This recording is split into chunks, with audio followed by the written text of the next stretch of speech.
एक शांत सुनहरी दोपहर में एक छोटा परिवार, माँ, पिता और उनका बेटा, सालों बाद गांव की ओर लौट रहा था। तीनों नंगे पैर नदी किनारे के हरे रास्ते पर चल रहे थे। बेटे ने दोनों का हाथ थामा हुआ था और तीनों के चेहरे पर हल्की सी मुस्कान थी। हवा में तैरते नारंगी पत्ते और धीरे धीरे बहती नदी उनकी वापसी का स्वागत कर रही थी। पास ही एक लकड़ी की नाव पानी में तैर रही थी। गांव में प्रवेश करते हुए वे एक पारंपरिक लकड़ी की बैलगाड़ी पर सवार होते हैं। पिता हल्के हरे कुर्ते में, माँ एक सादी साड़ी और बच्चा उत्साह से खलिहान की ढेर में बैठा है।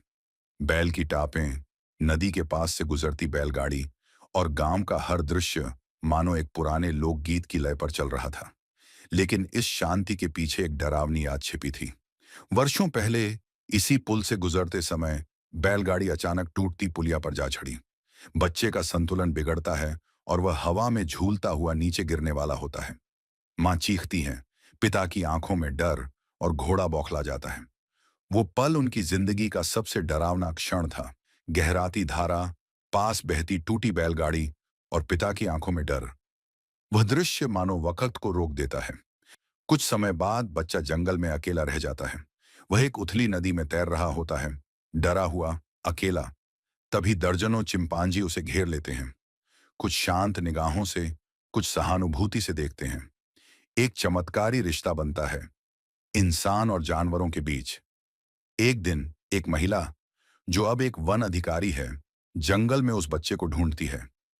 जैसे ही वह बच्चे को गले लगाती है, चारों ओर के चिंपांजी शांत बैठ जाते हैं।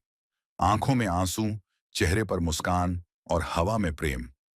अब बच्चा फिर से अपने माता पिता के साथ है, लेकिन वह जंगल भी उसका घर बन गया है। चिंपांजियों के बीच वह नाचता है और वे तालियां बजाते हैं। एक नया जीवन, एक नया परिवार। सूरज ढल रहा है। गांव की मिट्टी फिर से उस बच्चे के कदमों को महसूस कर रही है। लेकिन अब उसके साथ हैं जंगल के दोस्त, चिंपांजी। गांव के बच्चे और चिंपांजी मिलकर खेलते हैं। एक चिंपांजी छत पर बैठा है, एक बच्ची चुपचाप चिंपांजी की नकल कर रही है। जंगल और इंसान का रिश्ता भाषा से नहीं, भावना से जुड़ता है। जहां डर से जन्मी दूरी प्रेम से मिट जाती है।